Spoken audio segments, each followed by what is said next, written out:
Assalamu alaikum warahmatullahi wabarakatuhu. ‘Yan uwa barkanmu da wannan lokaci, barkanmu da safiya. Wannan ita ce platform ɗinmu mai suna Pico, kuma ga waɗanda suke samun matsala musamman wajen wato linking ɗin bank details ɗinsu, nan dai ga mu nan a dashboard ɗinmu na Pico za mu shiga za mu yi login, ga shi nan mun taɓa login, ga shi mun shigo cikin account. To in ka shigo account za ka ɗan tsaya sai ya nuna maka wannan notification ɗin, sai ka taɓa OK. So bayan ka taɓa OK kana zuwa za ka ga balance ɗinka, tunda nan ka riga ka yi purchasing ɗin product ɗinka za ka gani. So ga masu so su ga product ɗinsu da sun taɓa nan wajen za su gani ga shi a daidai nan wajen, a daidai nan ga shi nan inda aka rubuta device a sama kenan ta hannun hagu, kana taɓa shi za ka ga device ɗinka.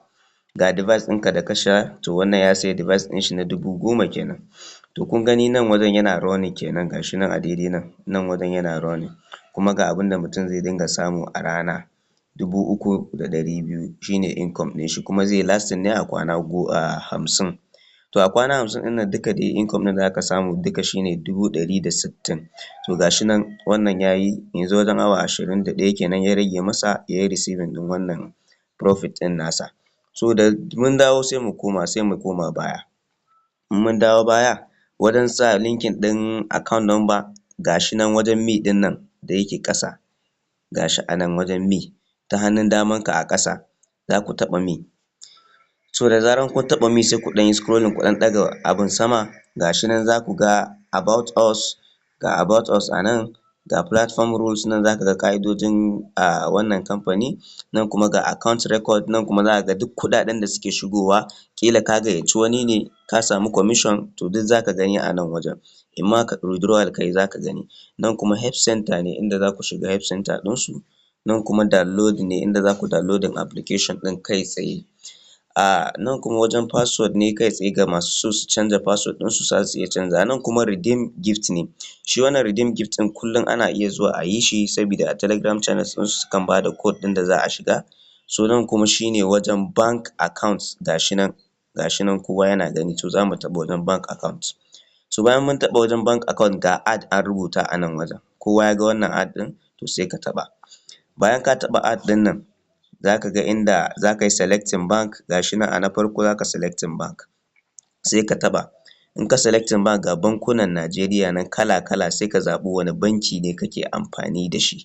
Kamar mu yanzu muna amfani da UBA ne, shi ne za mu yi amfani da Palmpay ne a daidai wannan lokaci. So ga Palmpay a nan wajen kuma ga Opay a sama, in kana ma da Opay za ka iya. Sai dai wajen yin transaction kar ka yi amfani da Palmpay ko Opay, ka yi amfani da commercial bank ɗinka in za ka yi recharging. So nan kuma za ku duba bank holder name, wato nan ana nufin sunanka, sunan bankinka, sunanka kenan normal sunanka na banki. To nan za mu rubuta sunana Muhammad, kuna gani Muhammad Alhassan. So yanzu ga sunanmu na banki, yanzu kuma za mu rubuta bank account number kenan za mu sa, bari mu sa account number ɗinmu. Wannan shi ne account number ɗinmu. Wannan shi ne account number ɗinmu 816619 ko sai 2747. To ga shi nan.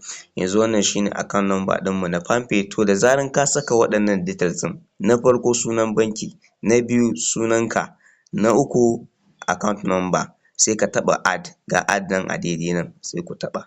So da zarar kun taɓa add shi kenan, ga shi nan bankinku ya ƙaru, ga shi a nan wajen, ga shi. So nan idan kuna so ku canja account ne, shi ne za ku je ku sake danna wani ku yi adding.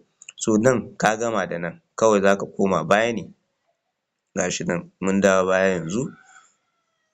Yanzu za mu koma dashboard ɗinmu. To in ka zo dashboard dole sai ka ɗan tsaya, wannan notification ɗin ya fito sai ka taɓa OK. So da zarar ka taɓa OK za ka ga komai ya zo maka daidai. So iya yadda ake sa account number kenan. Domin tabbatar da cewa account number ɗinka ya zauna sai ka dawo wajen me ɗin nan. So da ka dawo wajen me ɗin nan za ka zo wajen yin withdrawing, ga withdrawing a nan wajen. So da ka taɓa wajen yin withdrawing ga shi nan za ka gani nan an ce ka sa withdrawal amount, nan kuma an ce please select bank account to withdraw kana taɓa shi za ka ga bankin ka dama yana nan attaching ga shi a sama ga shi nan sai ka taɓa subhanallahi sai ka taɓa bankin kai tsaye. So da zaran ka taɓa bankin kai tsaye ga shi nan kun gani account number ɗinmu ya yi appearing. To duk adadin kuɗin da kake da shi in dai za ka yi withdrawal sai ya kai 2,500. So a nan za ka tafa kuɗin da kake so ka yi withdrawing ga shi a nan. To duka dai yadda abin yake kenan. Wassalamu alaikum wa rahmatullahi wa barakatuhu.